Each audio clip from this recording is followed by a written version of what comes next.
Pourquoi le Rajasthan? C'est en fait un des circuits les plus empruntés aujourd'hui en Inde avec le Kerala.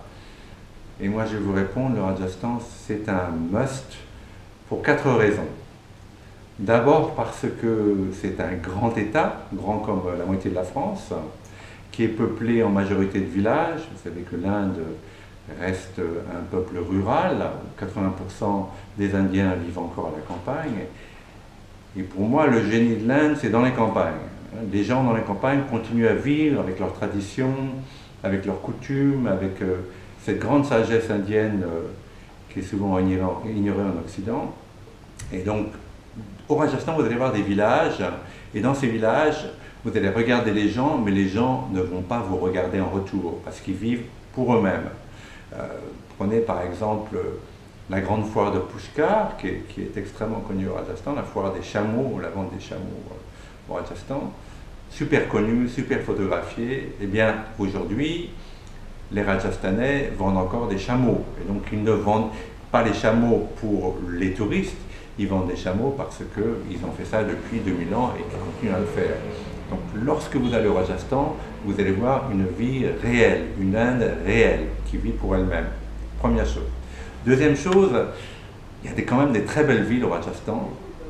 Je pense à Jaipur, la ville rose, qui est une ville magnifique où j'ai été au moins 20 fois, mais qui reste magique. C'est une ville magique à découvrir et que je crois nous allons découvrir ensemble. Udaipur, la ville au lac étincelant, où vous allez vivre sur une barque extraordinaire, un dîner, ce lac qui reste aussi très semblable. Alors je me suis souvent assis au bord de ce lac, tout seul le soir, pas un bruit, personne, et je me dis, voilà, je suis 100 ans en arrière, 200 ans en arrière, ça n'a pas tellement changé l'Inde. L'Inde reste quand même éternelle, au bord de cette ville extraordinaire. Et puis troisième chose, le Rajasthan est aussi un pays d'une grande diversité géographique. On va voir une réserve d'animaux sauvages, celle de Ranthambore, les fameux tigres. Avec un peu de chance, on verra un tigre ou plusieurs tigres. Il y a aussi un désert, le désert du Thar, qui est extraordinaire, très très beau, et qui confère au Rajasthan son caractère très très unique. Je ne pense pas qu'il y ait d'autres déserts en Inde à part au Gujarat. Ensuite, il y a même des montagnes au Rajasthan. Vous avez le mont Abu, qui est un haut lieu de pèlerinage jain, les jains, qui sont dérivés du bouddhisme. Vous allez vivre un voyage de haut niveau, de très haut niveau, comme très peu de gens ont la chance de le faire. Par exemple, un dîner dans les appartements privés du présent Maharaja de Jaipur, comme on les faisait à l'ancienne, dans un décor tout à fait fastueux et des mille et une nuits. Voilà. Alors le Rajasthan, c'est une destination fabuleuse que je ne peux que recommander. Quelques mots sur Delhi. Delhi est une ville très ancienne également, qui a connu une histoire très longue et très sanglante, je pourrais dire, mais qui reste une ville fascinante parce qu'il y a de nombreux monuments, nous allons en visiter certains, et c'est une ville très verte, il y a des grands parcs à Delhi.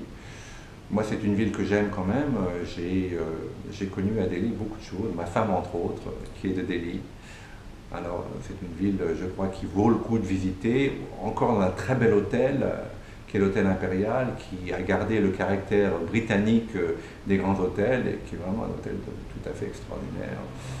Le Taj Mahal, une des 7 merveilles du monde, comme vous le savez, une beauté presque trop parfaite, de marbre blanc qui scintille à la fois de la lumière du soleil et celle de la lune. Taj Mahal, c'est quelque chose d'une symétrie parfaite, d'une beauté parfaite. Fatehpur Sikri, histoire très intéressante, le roi Akbar, qui était un des rois moghols, un des 5 rois moghols, qui était le plus éclairé, le plus tolérant, puisqu'il avait des femmes hindoues, a décidé de changer de capitale. La capitale était Agra, et donc il a fait construire de toutes pièces une ville nouvelle en pierre rouge. La pierre rouge du Rajasthan est une pierre qui existe toujours, est une pierre magnifique et qui donne un caractère tout à fait unique à ces monuments. Donc c'est une ville rouge qui malheureusement n'a pas survécu très longtemps, je pense 40 ans, puisque ça manquait d'eau. Et donc au bout de 40 ans, on a abandonné cette nouvelle capitale, on est retourné à Agra et plus tard à Delhi. Mais aujourd'hui, Fatehpur Sikri, pour moi, c'est presque aussi beau, sinon plus beau que le Taj Mahal. Alors je vis en Inde depuis 45 ans, c'est un pays que j'aime beaucoup, c'est un pays qui m'a beaucoup donné. La plupart des Occidentaux qui vont en Inde, soit ils sont expatriés pour travailler dans des ambassades ou dans des entreprises, soit ils viennent pour un bénévolat. Moi, l'Inde m'a beaucoup donné. Et donc j'ai une grande reconnaissance à l'Inde. Et je défends l'Inde parce que l'Inde est un grand pays d'avenir, économiquement et politiquement. Donc culturellement, bien sûr, nous aimons l'Inde, nous connaissons l'Inde, et là, on va avoir une Inde culturelle fabuleuse. Mais je pense que par rapport à la Chine, l'Inde est le pays d'avenir, parce que c'est un pays démocratique, bien sûr, c'est un pays pro-occidental, où les Indiens, vous allez le voir au cours de ces jours, les Indiens aiment les Occidentaux.